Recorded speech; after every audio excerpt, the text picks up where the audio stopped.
in the room, all of us have a reason for wanting to know something, to understand something. So what is it specifically for you? And then see if you can expand that to a sense of bodhicitta, to realizing, if I have this wish to understand something, to be free from some suffering or whatever it is for you, out of all the billions of human creatures on the planet, there must be some like me. And what if they could get what I'm seeking to? And so by the virtue of you being here and trying to connect with ideas that could radically shift your reality, imagine that it could benefit all those people as well. So to do that, we bribe the Buddhas by creating a beautiful, perfect universe, and then we do refuge. So the new Javier. Gokia Jishin Metotram Rira Vinshin Yundegam Pali Sangye Shindu Mitevargi Dropin Namda Shimla Chukasho Idam Guru Ratna Mandala Kamniyatayami Sangye Chidam Sokhi Shognam La Janchu Vardu Dakni Yapsuchi Daki Shinyen Dipe Sonamki Rola Ventir Sangye Drupasho Sangye Chidam Sokhi Chagnam La Janchu Vardu Dakni Yapsuchi Daki Chenyen Gipe Sonam Ki Rola Venchir Sangye Drupasho Sangye Chidam Sokhi Jognam La Janchu Vardu Dakni Yapsuchi Daki Chenyen Gipe Sonam Ki Rola Venchir Sangye Drupasho.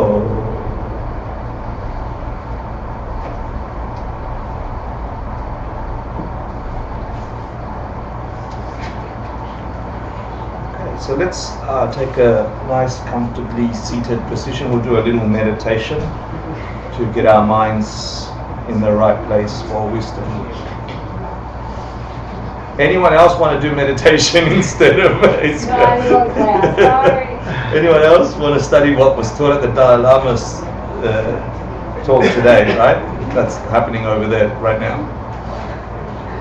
Going once, going twice. I think you should. It sounds really cool. If you missed the Dalai Lama's teaching, you should go next door. Okay, cool. You're welcome to stay. So, take a comfortably seated position. Make sure your body is well parked. We're going to leave it for a little while. Yeah? So, check your body for any tension. Make sure you can park it there in a second.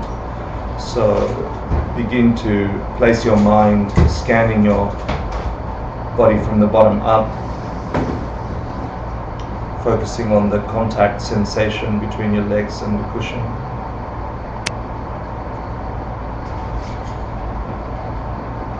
Releasing any tension in your thighs.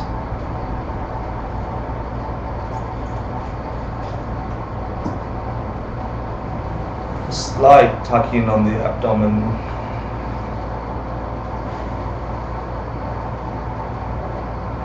Just a hint. The shoulders relaxed but not slouching forward or too far back.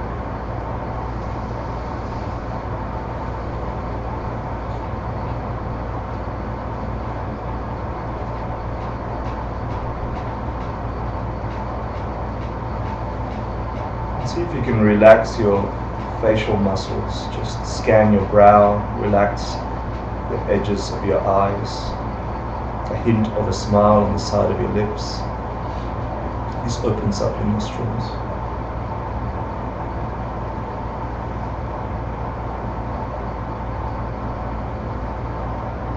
And once you have a sense of your body well parked, bring your attention to your breath. No controlling it, nothing else but just watching what it's doing, as if it's a brand new thing. Just observe it with your mind entering and exiting your nostrils.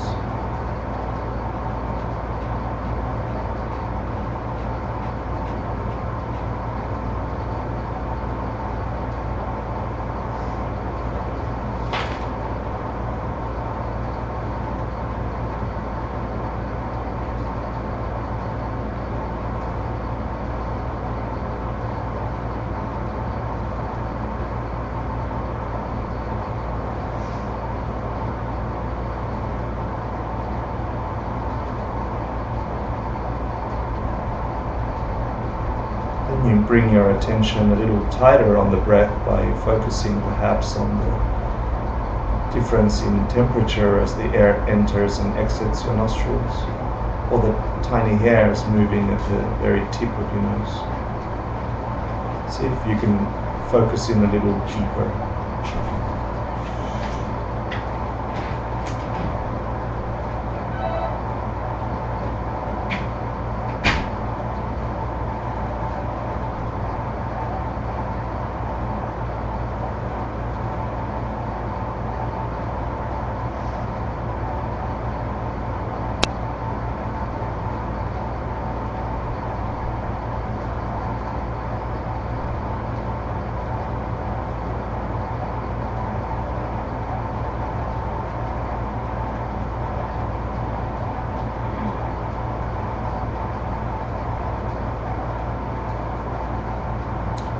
And then using your breath, see if you can transform the space around you until you find yourself in a very perfect location, far away, perhaps a forest or a cave or a place in the mountains where it's just you sitting to meditate. So with each out-breath, you're transforming the location you are now and making it something perfect for meditation, just for you. The right temperature, the right amount of distance between you and sounds and activity. See if you can create that space in your mind's eye with every exhalation. And enjoy it. Feel a sense of happiness creating it.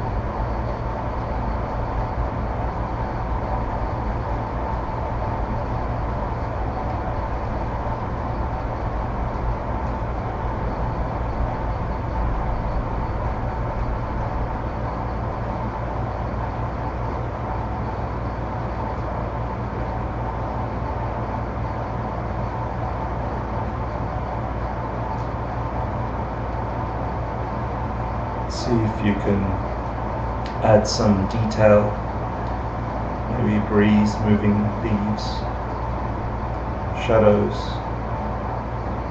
movement of light.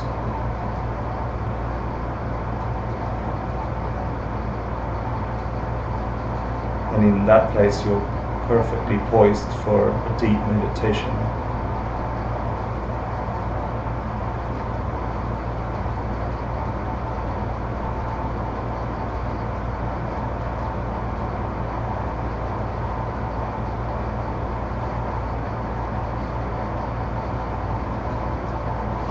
And once you're there, just call with your mind's eye a perfect teacher, someone from your heart that has perfected wisdom and compassion. And as soon as you think of them, they appear seated in front of you, just you and them in this perfect place.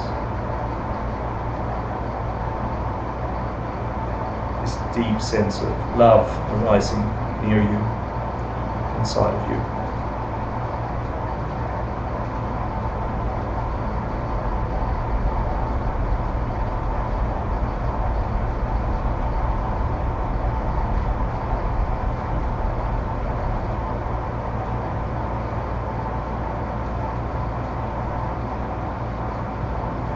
and then think of their highest quality. The most amazing thing about their mind, their activity, their speech.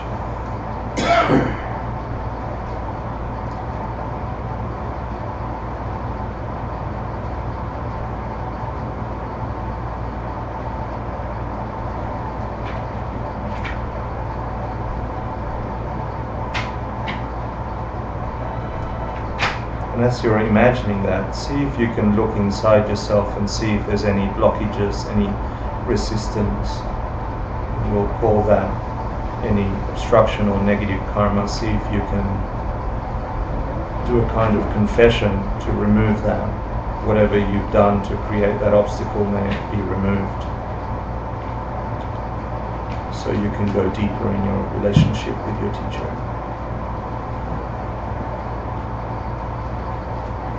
And just with breathing, it goes away.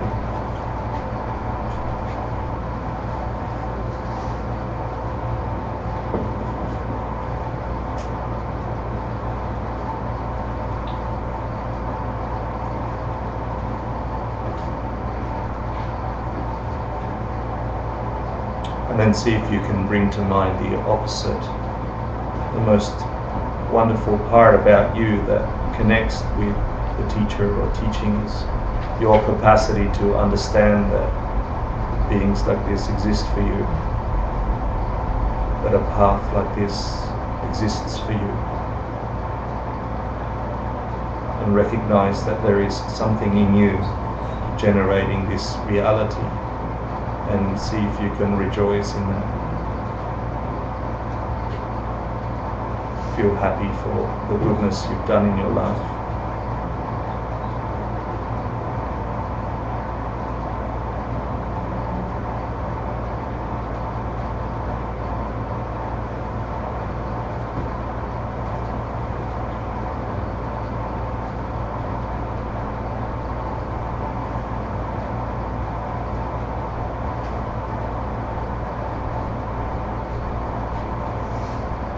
And then ask them to please always teach you and stay close to you.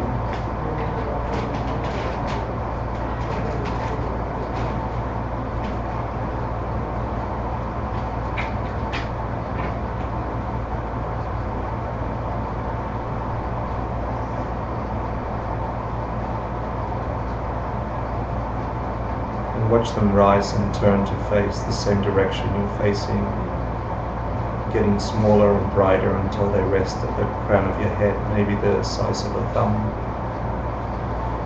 And you're still in that perfect location,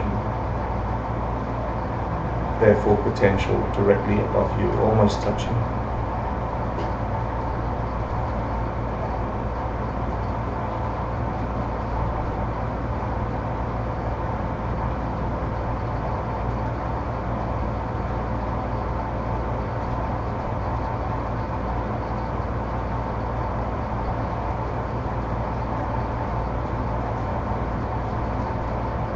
With direct access to them, see if you can ask them for a blessing, a way that you could experience reality the way they see reality.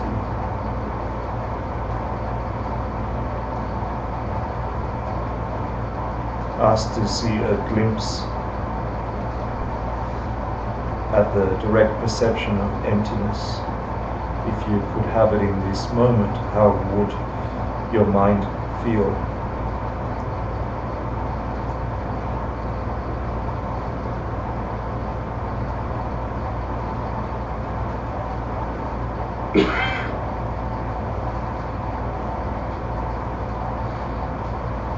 If you could catch it in the way you're conceiving of yourself right now,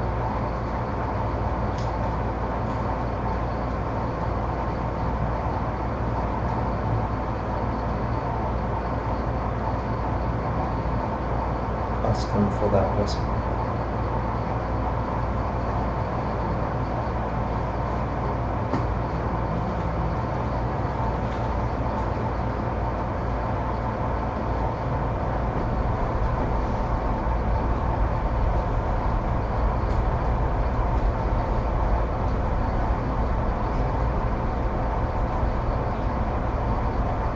And then gently return your attention to your breath and slowly come back to the room. See if you can remain part of you in that space.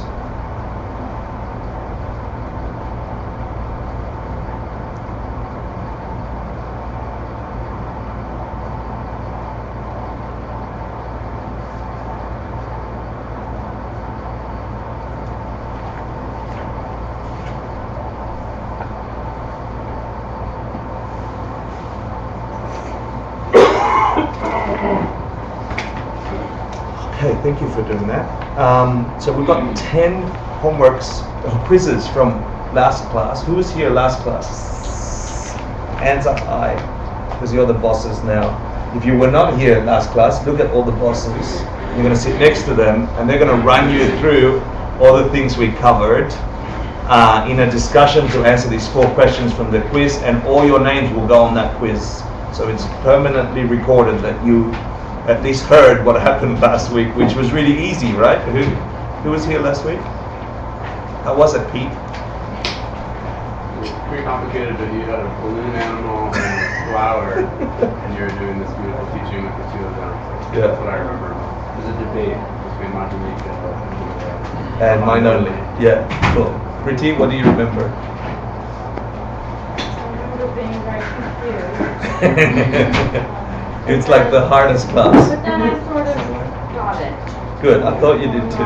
Yeah. Cool. So you're all welcome to sit together in a group and go ahead and answer the 4 questions. We'll give you 10, 15 minutes max. Where's the quiz? And Stephen's passing it around. So there's only 10 of it, so you might have to share per group. Yeah? And if someone needs help, put up your hand and one of the people that have been here a while can answer. Yeah. Like Rob, you can help, right? Thanks. Oh my goodness.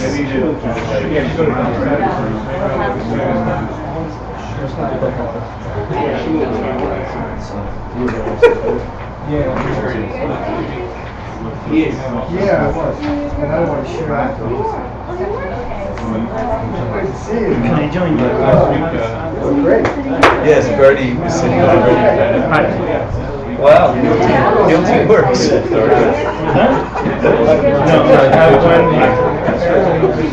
Welcome.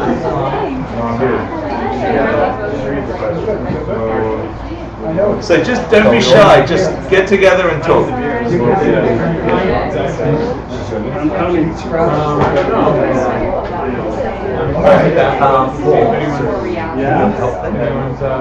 Just class 3. Okay. I don't think they have anybody that really is I don't think it was here last week. But I mean with your computer, because you got the answers. Is that cool?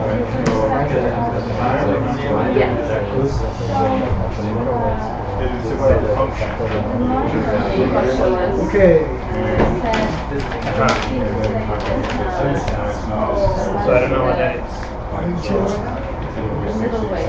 Do you want us to cheat and look it up? Do you remember? If you don't remember, please cheat and look it up. Yeah. We're about to cheat. And then look, the answer will trigger because the questions aren't really clear.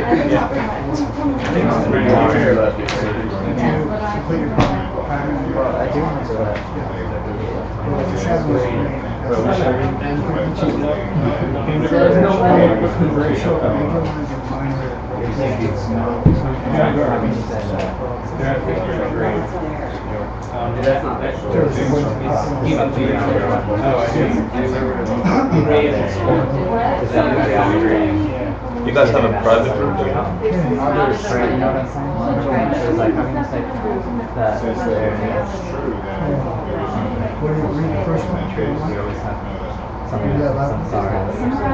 Right. So there's nothing ultimate per se, no ultimate. First thing is that mind only schools.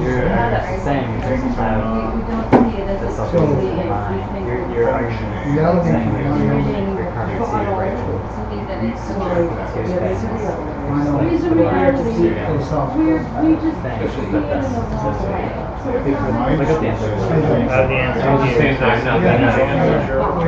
They say that if no object has any nature of its own, then the state of mind which we recognize the illusion cannot exist. Good call. In this case, So you're then saying there would be no subject mind. Huh? That the fact of the No, illusion Mind only is full of air, right? Is that kind of the idea? Full of air. Mind only There you go. says, No, yeah, go ahead. mind only says that basically the mind itself is objectively real. And that there are seeds that allow reality out here to be what it is, and social stream consciousness is basically seeding and so you're projecting, you're coming to seeds. What my thing is saying is that it's not that you can't have a mind that's real and all of this. And they bring it together.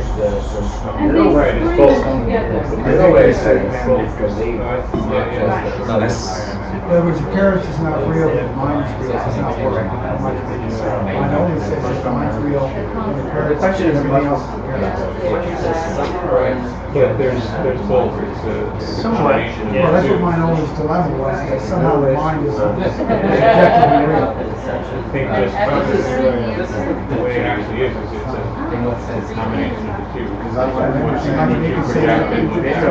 to make it say that the same and the other is equal values. The same and the other are equal values. Same, me, and the occurrence of the world to me is an equal value. Otherwise, I'm God.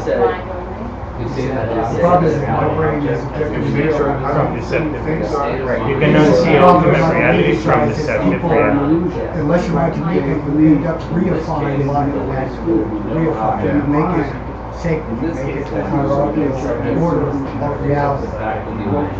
And what they're saying is that everything's there to put in my mind and see the reality exists and not subjective. Okay? Right. Makes sense? So how do you get to the happen after? So if mind is real, then I'm God. And you're not. Even though you got a mind, so it doesn't matter. So I can only think for myself. That was the point. It's just no more real than anything else. Exactly. So that's the problem with being mind is we reify ourselves. We reify our desires. How does the middle way answer this objection?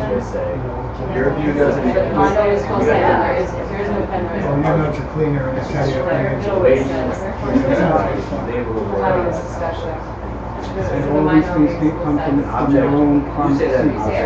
You create your reality, project that reality.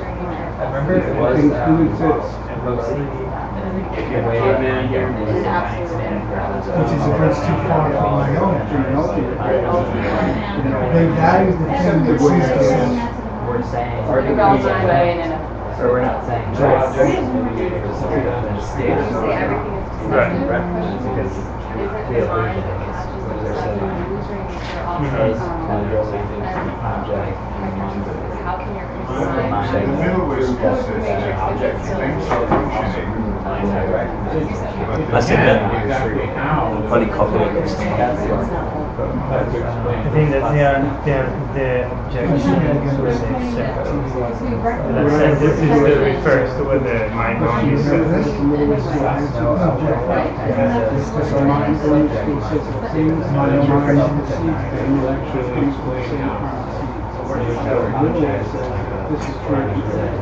No, that's what it is, yeah. Right.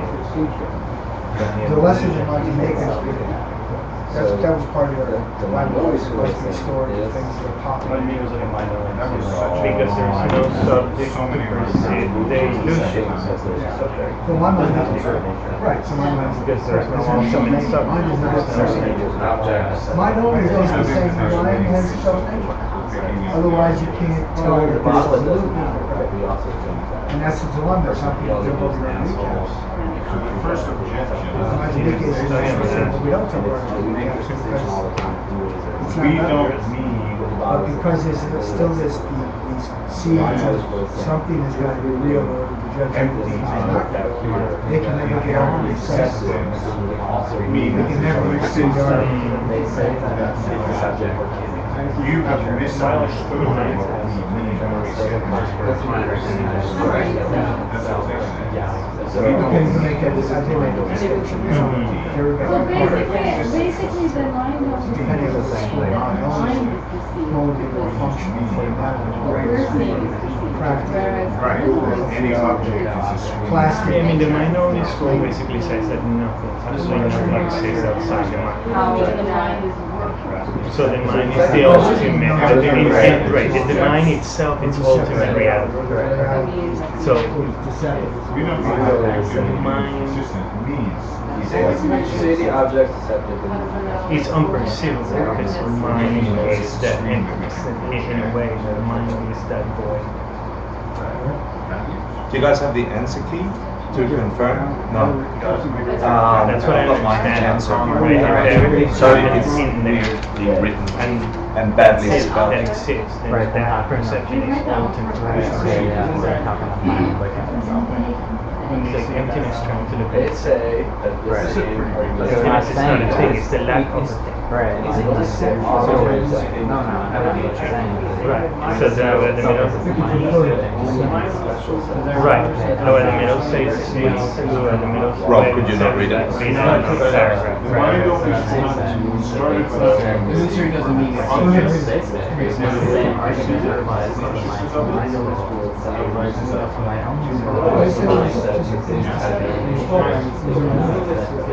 Yeah, what they were saying that the mind always was saying From my community is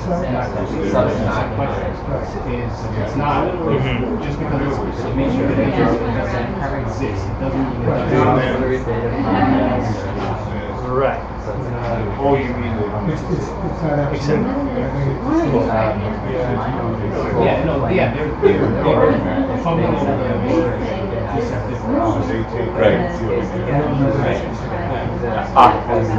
They're playing with misunderstanding each other's interpretation of that. That's the basis of this debate. Yeah, the basis of that debate is like, my name is saying we have illusionary things. How can a subject state of mind look at an illusionary object, meaning it doesn't exist? They think we're saying it doesn't exist. That's not what we're saying. But using that argument, they go, if there's no object, how can you have a subject point of mind? Therefore there's nothing catching the illusion, therefore you're crazy. Your system doesn't work. You can't have a mind catching the illusion if there's no, if the illusion is an illusionary, it doesn't exist. They're saying the same thing, but with different terms. Yes. And then Majimika is saying, don't you have illusions in your system? It's the same thing. And so the point I think Master Shantideva is doing is forcing us to think, how do we really think we have self-perception? How do we really think we're ever going to catch the matrix? Do we think that way? I don't think he's really arguing with the mind-only school. Yeah, he's saying, Hannah, when you get to see emptiness directly, which thing are you going to have to jump through? The one that says, oh, there's no illusion, how can my mind be catching it? Or the comes from the same seed? Yeah? Well, it's just leveraging mind only to back on itself. Yeah. So it's really forcing you to go, where am I thinking? You want to read that one? so the minority school believes that things do not have a nature, in the sense that they are an illusion.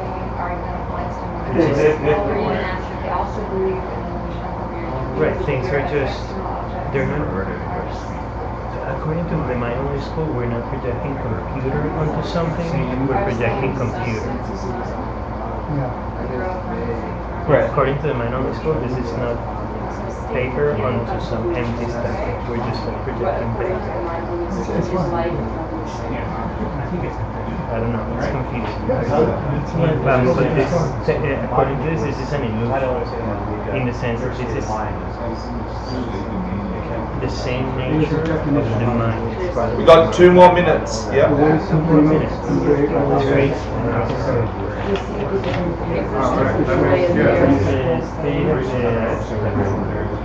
Well, everyone is trying to say, well, That the they're still way trying to separate the mind as a thing appears and the way that it really is are inconsistent.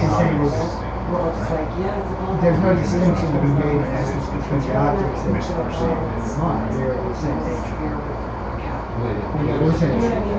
They're saying the same thing. Which is true. No, the same thing exists as exists. According to the Management School, the main illusion things which appear to be external objects are actually of the same substance as the mind. It doesn't exist. Meaning that they are produced by the same karmic seed as the mind.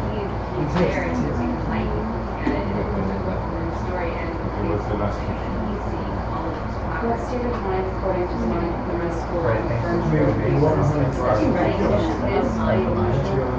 Correct. Meaning that they are produced by the same karmic seed as the mind.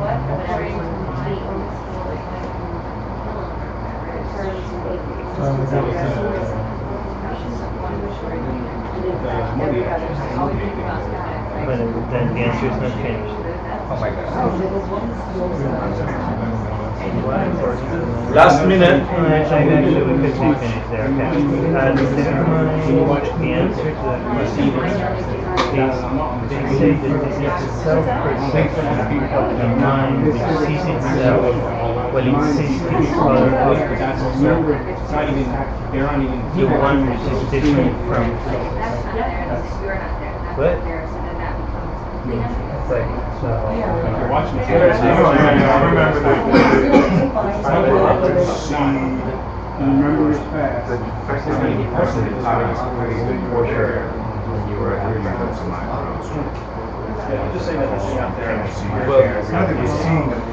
Okay, ladies and gentlemen, back to the front, please. The combination of what's out there and what you are putting into it. Make sure your names are on the quiz. Make sure your names, even if you hear once. That's fine, we'll finish it now. Yeah. They're saying it'll be 150.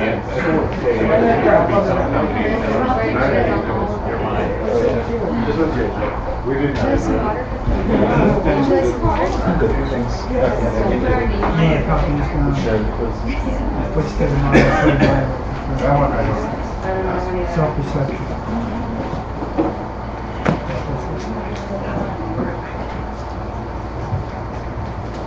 I am so happy when I see that, the digging into the questions. So I'm going to ask you now to remember the conversations you just had, because you were all talking about the illusion, right? You were talking about mind-only school.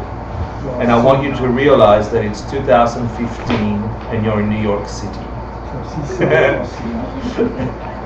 16? 15. Good. Well, it could be 16. Okay. Why not? I just wanted to mention that the whole week I kept going with my mind, not necessarily so. Oh, nice. It was wonderful. It was just like whatever my mind came up with and I learned to really strongly, I just went, not necessarily so. Awesome. Just one pigment in the whole spectrum. Amazing. Thank you. It was a difficult class last week, but not an impossible class. I am so blown away that it is 2015, it is New York City, and there are a bunch of seeming humans who are interested to unravel the nature of existence. And I'm kept hearing illusion over here, and mind only over there, and the illusion, what is the illusion? And I'd like, can I invite you to please substitute the word illusion with the biggest problem you've got in your life. So whatever is giving you the biggest shits right now, but whether it's your angry boss, whether it's my weight or the loss of hair, whatever it is that gets you all the time, the thing that hooks you into that reaction, yeah, See if you can now remember the discussions you just had trying to do a homework quiz, yeah? And substitute illusion for that thing that triggers you into behavior, triggers you into words, triggers you into thinking specific things about the world so solidly, right? So solidly. Because don't forget, we're doing the Bodhisattva Charivatara, this amazing book, 700 AD. We're on the 3rd course on it. We're on the very last chapter on it. And this chapter began with Master Shantideva going, remember all those tricks I taught you to overcome the things that destroy your mind, that get you upset, that get you sad, the things of suffering. Remember those things that I just taught you, all the techniques to be a bump on the log and, you know, think this way when things go wrong. They won't work, ultimately. They'll help you get to here, but it won't work without this thing called wisdom. This thing called wisdom. Synonym for emptiness. And so he began the chapter that way, saying this is the thing that will change everything. If you understand this, you can not only enact all those other things, but perfect them. So he got us to this chapter, and then he started the chapter with an argument. He's like, I'm going to argue with every point of view that thinks this isn't the way you turn your universe. The Buddha taught stuff, but we can hold onto the way the Buddha taught stuff, and if you don't get it right for you, you won't reach a state where you have freedom from mental afflictions. You get stuck along the way. You'll have obstacles. To move past those obstacles, you have to have this direct experience of this thing. And you've got to make contact. Your mind has to make contact with this aspect of existence. It is just one more portion of your mind. You just need to get it there. And seeing, experiencing, being in that lets you unravel everything else in a way that is beyond doubt. Every other misconception that he's now debating can't get you there permanently. So he began the arguments against the mind-only school. That's what we're saying, mind-only school, mind-only school. But please understand that the discussions you just had are about you, your problems, your mental afflictions. And when you get close to touching, your mind touching that reality, really seeing reality for the first time, if you've done all the prerequisites, meaning you've got the virtue to do it, you've been meditating and all the things we talked about, it is possible for your mind to make contact for a short time with a thing that's not a thing, that when experienced can make you go, oh my goodness, I have never seen that before, and I was steeped in it all the time. That's how it is. Not necessarily so. It wasn't necessarily so, the way I thought it was. So the reason I'm giving you the preamble is it's nice to discuss mind only and perspective and what they think and what they don't think, but it's for you. It's for the very real things that are in you today. And if it's not for that, then go and learn knitting. Like we may as well just go learn another thing that we'll unlearn at some point. If it's not for that, it's just another activity. Learn crochet.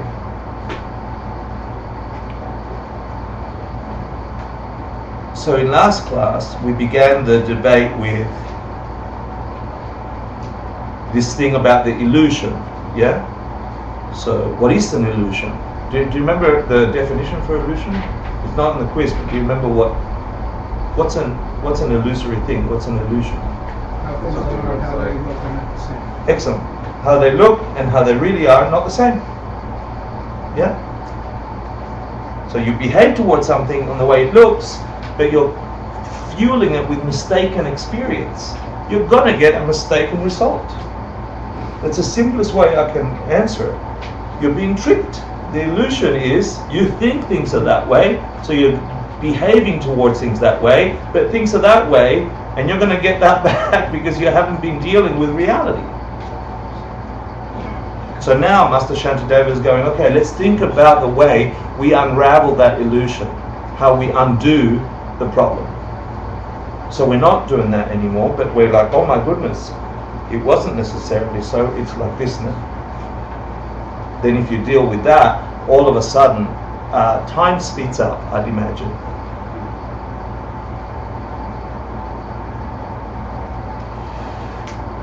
So what was the first question? I want to go to the 4 questions together so we're all on the same page, because I heard some diversion of view, right? So let's get the first question. What was, someone read it and then, oh, I've got it. Summarize the argument of the mind-only school in objection to the middle way school position about deceptive and ultimate truths or realities.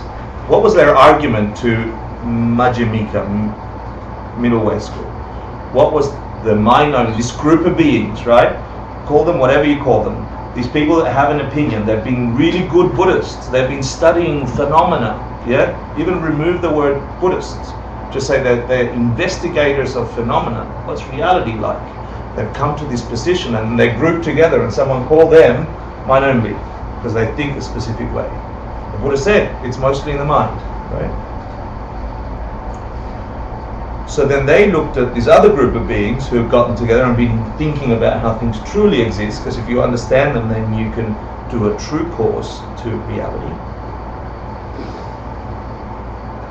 And they say, you guys have this thing called an illusion, right? The Majjhimikas, you have this thing called an illusion. And the argument is, how can you say that you can unravel the illusion if the subject state of mind, if your mind is looking at an illusory object, which means it doesn't exist, is the misinterpretation, right, from the mind-only school. If you have something that doesn't exist, you can't have a subject state of mind landing on anything, because a tenet of Buddhist thought throughout all schools, from the Abhidharmist all the way to the highest Majjhimika, is that you cannot have a subject state of mind without an object. You can't have an experience of a banana without a banana, right?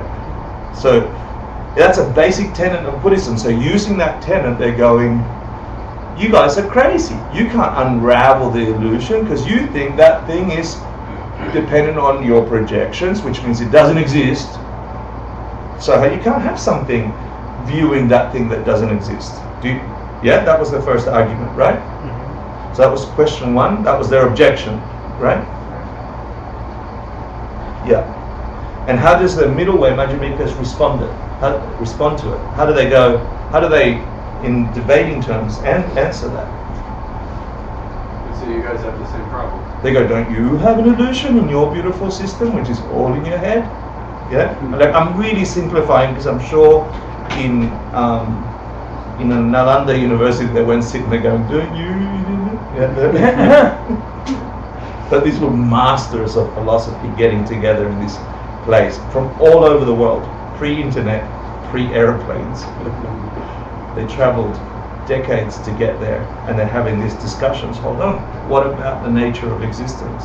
So these are high beings on the planet discussing how is it that we can solve all of existence's problems, all of humanity's problems. And so they say, yes, we do have an illusion in our system, which is right. So the mind only saying, what is the illusion from the mind? What's the argument from Majjhimika to the mind only? Someone?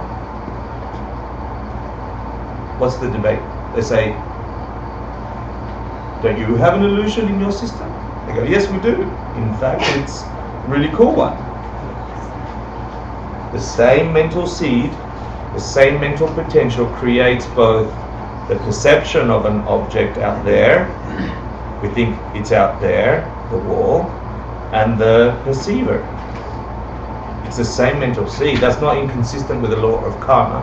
It's got subject and object, right? So it's like, yes, we do. And we say, well, that's exactly the same thing. Don't you say it's illusory? illusory. So how can you have a subject point of view if you... Oh, well, it's because it comes from the same place, the Shnana Vishnyana, or whatever it's called. What's it called? Do you remember? Snana Vishnyana, the part where it sits there. I couldn't remember last week, and I can't remember this week. Yeah, storehouse karma. Yeah, comes from the same place, so it's sort of the same thing. It's this thing. Oh, let's go further. So then the debate went on to say, well, there's this part of my mind which is watching myself all the time, watching stuff, and then there's that part of my mind watching an object. And then we continued down the debate. Remember the flower and the thing going, how can you have something just looking at itself and catching something else if it's not alternating? So we went down the rabbit hole. But in essence, we said, your argument about our illusion being non-existent is the same as your argument. Yeah? So let's move on. So what's the next question? State the meaning of illusion. I think we did that, right? Yeah. And then they said, according to... what state of mind, according to mind-only school, confirms both the existence of the recognition of the illusion and the fact of every other state of mind? And I think I just answered that too. That's round rope, right? Yeah? Is that what we're talking about, storehouse round rope? Yeah, that's what I was just talking. Yeah, I didn't know I answered it before. There you go. So you know everything now, right? Yeah. Everything. The point is, at some point in your development of understanding where things come from, if you are, like Patrick was walking around his life going, is this real? In the way I think it is. Because is it real? Before we already answered that stupid question, right? Is this real? Yes. Are you here? Yes. Am I speaking? Yes. Are these words? Yes. She's like, maybe. Unexamined, right? Are we here? Is this stuff? Yes. Can you get hurt? Yes. Seems to be. Nice answer. Yeah. So it doesn't mean it doesn't exist. Yeah, let's not go there. That's the point of that thing. Your mind is being pushed at not experiencing reality the way we're used to, but it is real, just not the way you thought it was. There is stuff here, right? And the Majjhimika point of view is going to slide you up by pushing you through these arguments until you come to a position that you can't hold on to anything solid. But it's real. Does it function? Remember, it's the argument between the functionalists. Yeah, they say things are real because they function. And we say, no, they function because they're not real the way you thought they were. No contradiction. They couldn't function if they were real, solid, fixed, unproduced. So we're in this rabbit hole to go, okay, how is this reality working? And we finished the debate with the mind-only school. We punched them, yeah? The flower one. And now we're moving on to the self-made Buddhas and the listeners, which are Hinayana school, right? What's Hinayana? Hina? Lower. Yana? Lesser way. Yeah? So, are they dumb? No. Peter's going, yes. Thanks, Pete. Are they a dumb group of people? No. No. These are like scholars, right? So one thing that used to get me when we were learning this stuff is, what do you mean this hierarchy about the higher school and the lower school? Yeah, it's not that. So don't think of it that way. What's the point of discussing the way we understand emptiness? What's the point of getting to the real point of how we experience this ultimate reality? What is the point?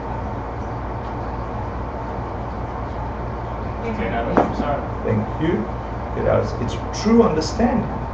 You can only get it through true understanding. So let's debate really clearly where your mind's going to go for you to get that true understanding, so you can exit the tripping cycle.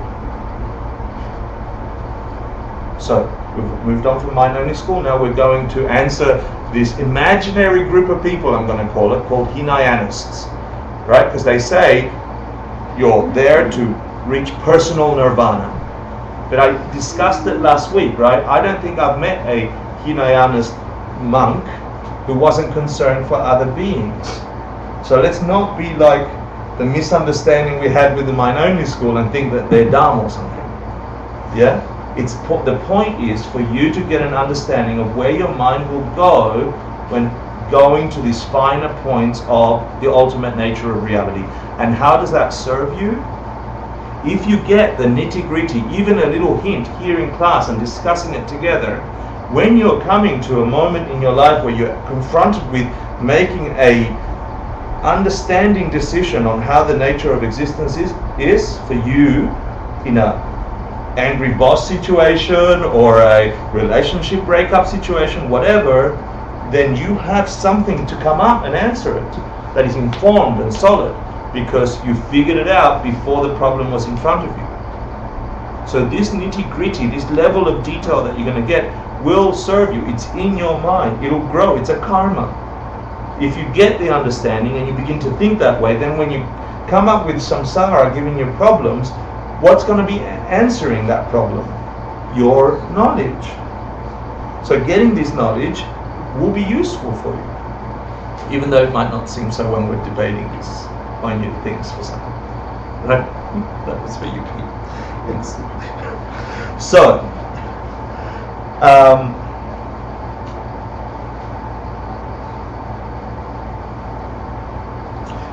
the debate goes like this.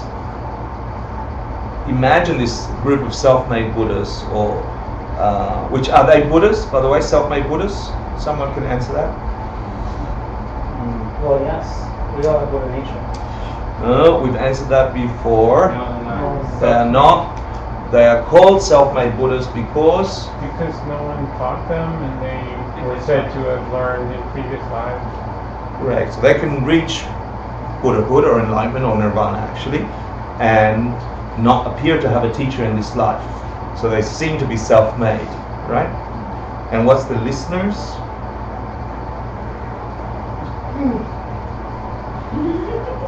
Hear the Dharma and have the realization of that. Which Dharma? Mahayana Dharma. Yeah? But so they can get and understand, but they can't enact it. Yeah? It just means that Hinaya's motivation. So his debate is with that group of thinkers, imaginary group of thinkers. Okay? And they say that if you can deeply understand, have an experience of the 16 aspects of the 4 Arya truths, or the 4 noble truths, that you can reach nirvana. That you don't need this thing called direct perception of emptiness. You don't need that kind of direct contact with reality in order to break free from the cycle of samsara.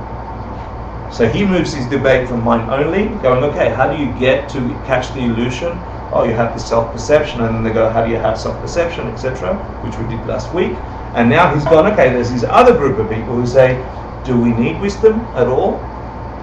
Wisdom the way I'm explaining wisdom? Do we need to have this direct contact with reality in a way that we've been explaining it in order to unravel samsara and never again permanently remove the things that afflict your mind, the things that cause you sadness, anger, angst, depression, longing, desire, attachment. Yeah? And for those of you who have been studying here a little while, I'm going to ask you temporarily, forget what we've said. What do you think? Do you think that having a deep experience of these 4 Arial truths, yeah, which we'll talk in a second, there are 4 under each, they call the 16 aspects of the 4 Arial truths or noble truths. They're to do with understanding impermanence. They're to do with understanding the nature of suffering and no self, and to actually go in deep states of meditation and contemplation and go, oh, I understand impermanence. Like, really, I got impermanence. Oh, really, I understand suffering. Oh, I understand causation. It's like these 16 realizations you have, right? Imagine you weren't studying with us and I asked you for the first time. Do you think that having a deep understanding that life is suffering, that has a cause, that there's a way out of suffering, and that has a cause or a path? Do you think that could get you out of samsara? Seems Sounds pretty good to me, right? Like it sounds like if I could walk around and say, I really understand where suffering comes from. Oh, I see the impermanence of things. I might not act towards it with ignorance. Right? And this is the argument. Some of us might have that. So don't just buy what I'm saying because we've been teaching it. Like, where are you on the path? So he's debating with this group of people who say, if you get a deep insight into these 16 aspects of the 4 Arial truths, right? You don't need to see emptiness directly to get to nirvana. Right? So you all like that or not? No. Yeah, Sounds good. Because it sounds like you can really lead every act of your life without planting negative seeds and whatnot. What a beautiful answer. I like that. Come on. Okay. Yeah, argue. You like rolling your eyes. Like, Say, I mean, it's like world peace. I mean, so Like what? if you truly understand these things, you would do like your every day, your every moment would be planting good seeds and not planting If I was a seeds. Buddha, then I would be able to be a Buddha. I mean, what does that mean? Oh, nice You really answer. understand. Yeah. What does that mean? What did you say? It's hard, it's words. So It's like, words. so I have this question, like, let's say that all my life, I was the last one to do everything, I felt like I was ignored, yeah. you know, and all of a sudden I'm starting to think positive, and things are changing better for me now. Yeah. That's what it, so basically it's the way you think. That's cool. It's Okay. the, no, I'm saying like, no, I'm sorry, like, are you saying that it's the thought process that has to change? In a way, that's what the argument is saying. Yeah? So let's simplify the Hinayanas and say, if you start thinking a certain way, you're going to behave a certain way, and if your behavior, your karma, is a certain way, you're going to produce a certain result. You don't need to have that deep experience in meditation of emptiness to break out of samsara, is what they're saying. And you're saying, sounds pretty fair. Sounds pretty fair to me. You're saying, oh, bogus. It's like you're a Buddha already. I like that debate. And you're saying? No, well, I You're don't know. like, The things that I even trying to forget everything that I have learned. Yeah, don't really try it. Yeah? It still seems really weird to think that if you haven't actually broken through what reality actually is, not just how things arise, but like what it is, like the perception of like what holds the reality together in a way. There's no way to get out of it. Great. Good. So then, that's cool. So you're just saying you're planting really good karmas, and your state of mind, your thinking is making you behave really nicely. So you're going to get nice results. Yeah, which in hindsight, now I'm realizing the reason why I'm saying that Yeah. is also because Because you know have that training. I know where that will get me. Of course, I know you have where- training. Yeah. Yeah. And I liked your debate because Well, you're like, and I'm saying that's fine, but do you have a time schedule? Well, you're acting like it's okay, I'll get there.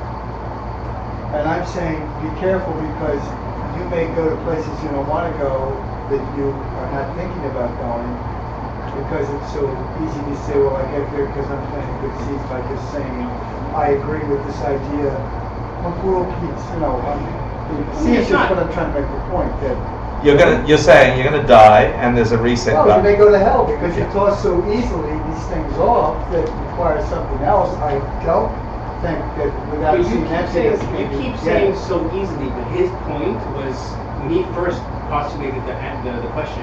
He said, if you really truly understood these 16 points, it's not just I believe. Oh, this sounds So great. what I'm doing is I'm challenging from the beginning that just because he says that he really understood it, can you even answer Yeah, that? no, I was- doesn't make sense though. I don't understand your But that's the challenge. whole I point. actually agree with you. I think if I'm honest, my thinking is closer to this viewpoint. To the minor, to the. Absolutely, because every time I hear about this, you got to sit down and get emptiness. And Yeah, yeah, okay, I cool. always think that it just sounds so spacey and far out. Great, great.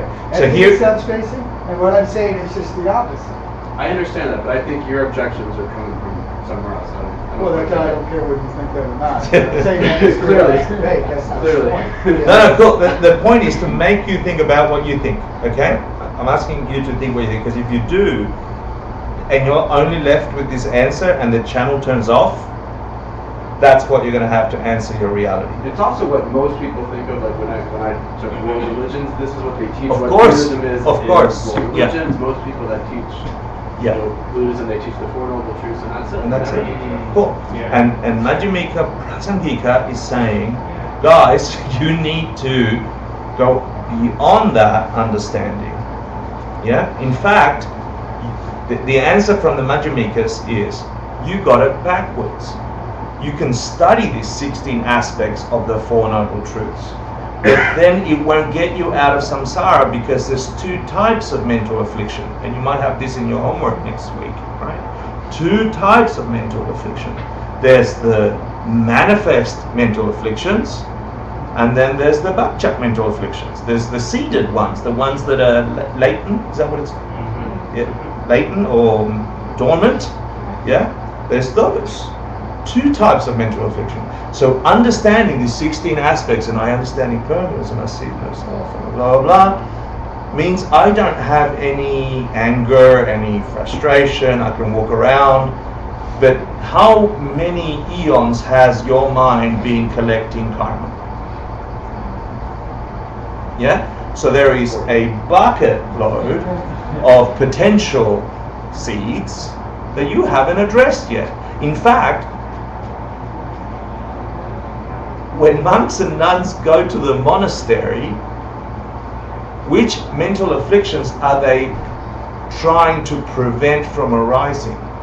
When you go, let's say all of us decided we're going to go and become monastics, right? The girls will be nuns, except for some of the boys, and then the other boys will be monks.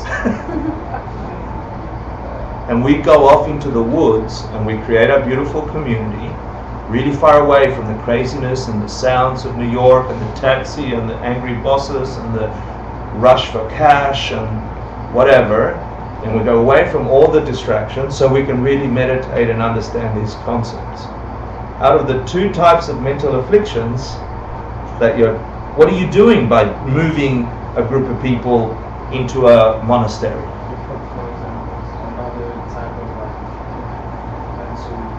I mean, like, You're getting rid of the manifest ones? just like having another perspective. You're temporarily removing yourself from the triggers to your manifest mental afflictions. I don't have to deal with making a ton of money now, so that won't trigger anxiety and anger and frustration. And so I put myself. I don't have to even wear fashion. I can say goodbye to fashion. Yeah, I have. And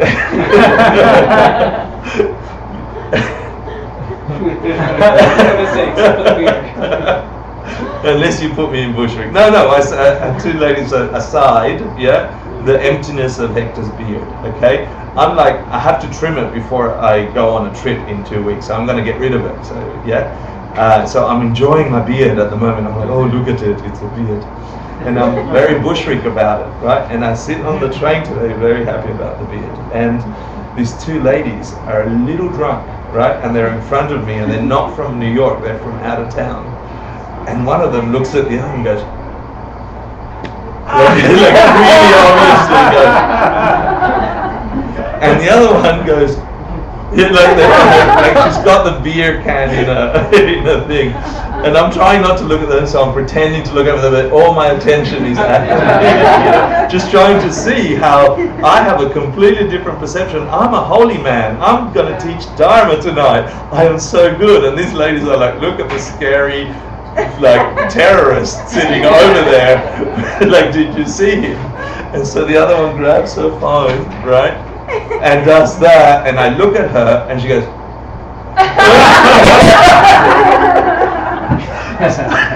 the emptiness of fashion. So we veered, sorry. So which is correct? Which of the 2 are correct? Both. They're both. Yeah? Wait, what's... Which view of my beard is correct? The holy or the terrorist? Neither. Yeah, neither. Who said neither? Who said both? Explain further. Neither to whom? You said correct. Correct. Yeah. Yeah? So they're not necessarily correct. I mean, a correct perception. They're valid. They're valid Not perceptions. necessarily a correct Cool. And who said both? Why both? Because they're just two different perspectives. So they're true for? For the person who's having the perspective. Are they ultimately true? No. Thank you. So grabbing a set of monastics or going into a monastery just gets you away from the triggers to have the manifest mental afflictions. So the Madhyamika argument back to the Hinayana schools is, listen guys, just getting rid of your obvious mental afflictions, just because you're in a state of peace, relaxation, doesn't mean you don't got stuff coming up soon. Yeah? Because you grab that person and put them back. So the bluntest instrument for us is to grab us and go on retreat and grab us and put us on away from the things that trigger our anger. It's still a good instrument, but it's a blunt instrument because it just removes your manifest mental afflictions, and you still got to deal with all the karma you've got that will manifest. So then a harder practice is to go to some point, at some point be in front of the thing that hurts you the most, that angers you the most, and stand in front of it and understand its nature. Once you get serious about this path because you understand things come from you, so the Madhyamika Prasangika point of view is saying, once you understand, once you want to put into practice, not understand, once you get serious about wanting to understand how you turn on your reality with this viewpoint, you must begin to confront your triggers to mental afflictions, and all you must do is react with perfect joy. Because you're getting back what you're putting out. Understanding its ultimate nature. And where will that take you if you do not see emptiness? At best, it can give you a really good karma that will manifest into a good result. But good results in samsara turn to dust. Yeah. So that's the argument from Madhyamika. So where will that get you, understanding these 16 aspects? If you don't see emptiness, Master Shantideva is saying, no, you must see emptiness. In fact, you've got it all backwards. These 4 Arial truths, these 16 aspects of Arial truths, he says, are not before you have an ultimate realization of emptiness and then lead on to nirvana. They come after a direct perception. So once your mind is subtle enough and you've meditated and practiced enough to pierce through the nature of existence, and you have this connection with ultimate reality, then they say the second part of the path of seeing, right, for those of you who remember the 5 parts, the second part, the first part is not something you can describe. The second part, you have a sensation of coming down because you're in a different realm, and you have these throughout the day. You have these 16 aha moments that can be grouped into these 4 aspects, which are called the 4 Arial truths, or mistranslated 4 noble truths. Because to be an Arya means, and what's it's you've had a direct perception of emptiness. From that moment, you're a Papa, you're a changed being. And from the beginning of having that experience, you are a changed being. The second part of that, your mind starts to pop, and you have these 16 aspects, these 16 realizations. And it's in the sutras. It's in the texts. So Master Shantideva says to the Hinayana school, you got it all backwards. First of all, you haven't gotten rid of the potential problems that you're going to have. You've just walking around, gotten rid of your manifest problems. How do you get rid of the latent, the dormant problems, right? You must pierce through why you have those problems in the first place. And then you will actually have a deep realization of these things. And so yes, once you've got these 16 things, you will definitely get your way to nirvana. But you've got it in reverse. You think that if you study them really well and you get them really good, you're going to get out of something. Because it doesn't work that way. You must see emptiness, is his argument. Yeah? One question, like, one time a woman was walking and she dropped a $50 bill, and I tried to chase after her to tell her, but she ignored me. She thought I was sitting on her. But like this other time, a young guy, tried to stop me for something, so I stopped, and he wanted money from me.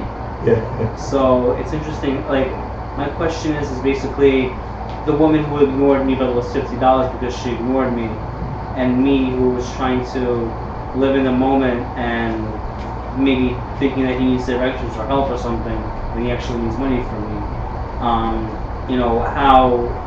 How can I live empty living in New York City, because it's like we are faced with constantly bombarded with so much things that we have to ignore. So we've got to go deeper at the meaning of emptiness. Emptiness, we covered it at the beginning of this course. I don't know if you were here. We ran away from the idea that emptiness means you don't have to think of anything. Remember, that didn't even make the list of debate, right? Mm-hmm. Can someone explain why you would have those two experiences in New York, and how can you think about them? Someone want to try? This is the point we're discussing together. If you end up gaining something as someone else's misfortune, and then someone comes to you, and you have to give it to them, Understanding and what's emptiness really mean? So let's get there. What's emptiness really mean? Things aren't the way they are. Is this empty? No.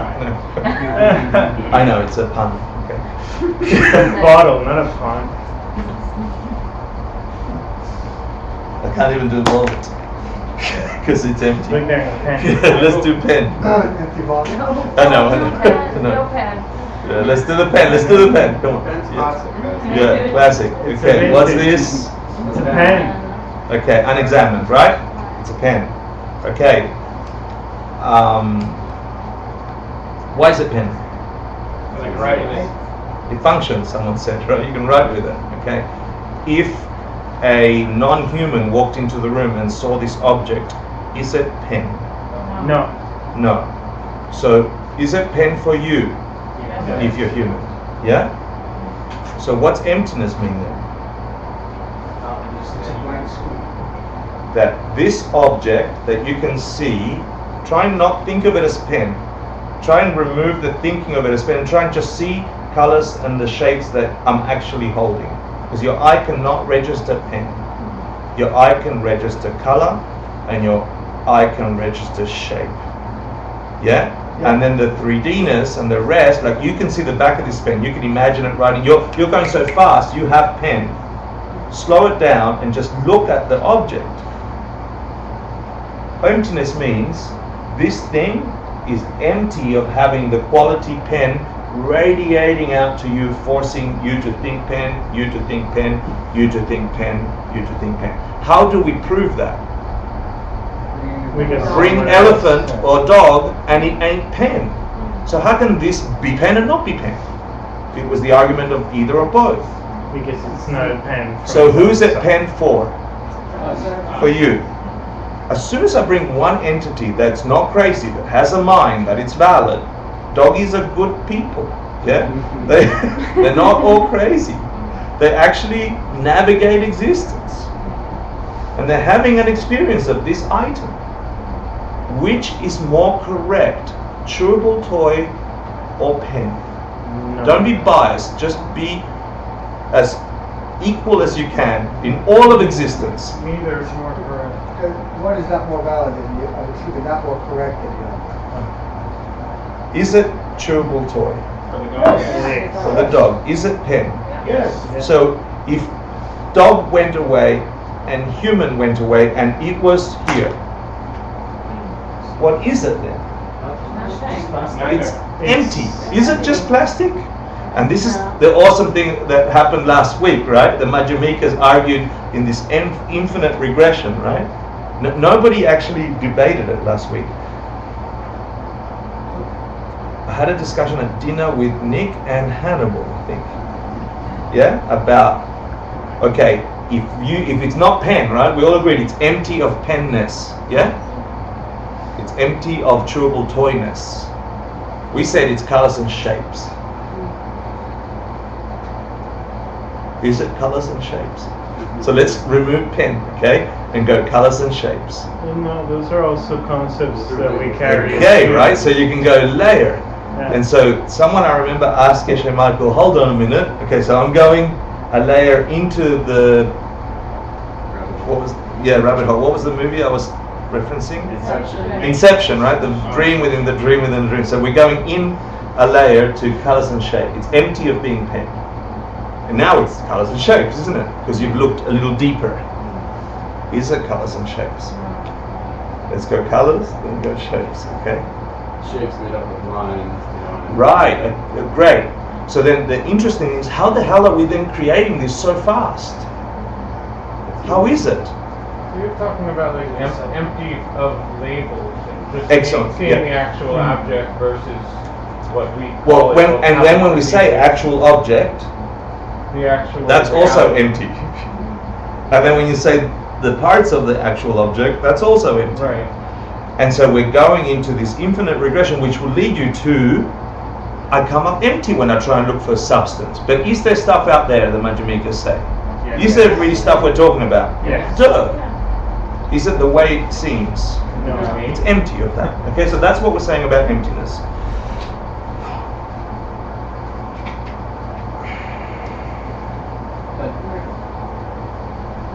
I got distracted because of that question. I want to remember where I was leading. So there's two experiences. One, he's chasing the woman, not paying attention. No, I want to move on. I think we answered that part. But Yeah?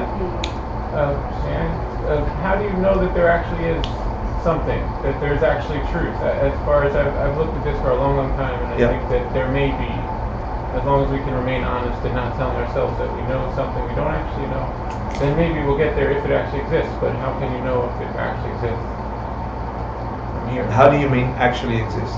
Is there actually truth? Yeah, At the end the truth of at the end this, of the road? ultimate truth of this, is that it doesn't exist the way you think of it, that it's empty. That's the ultimate truth. It doesn't work for us because we want to hold on to a thing. The ultimate truth is that there is no thing like that, but then you can.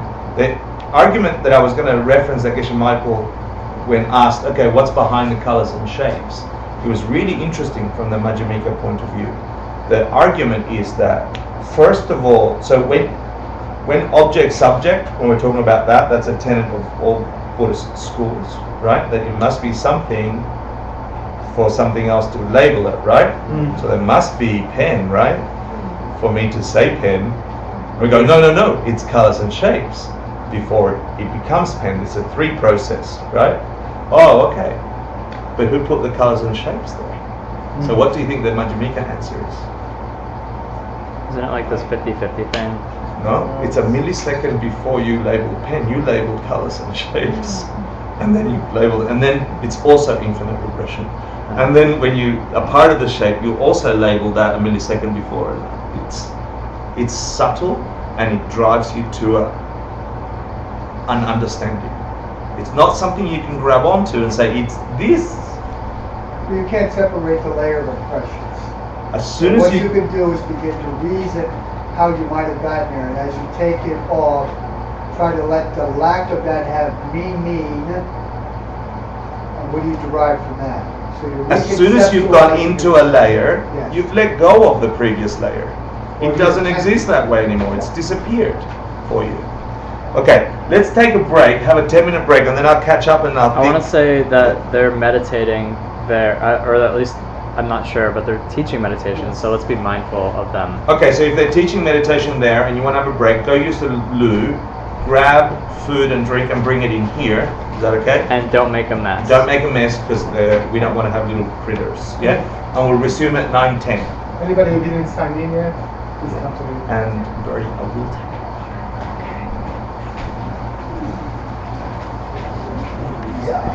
Is that yours? Yes. I saw you looking around.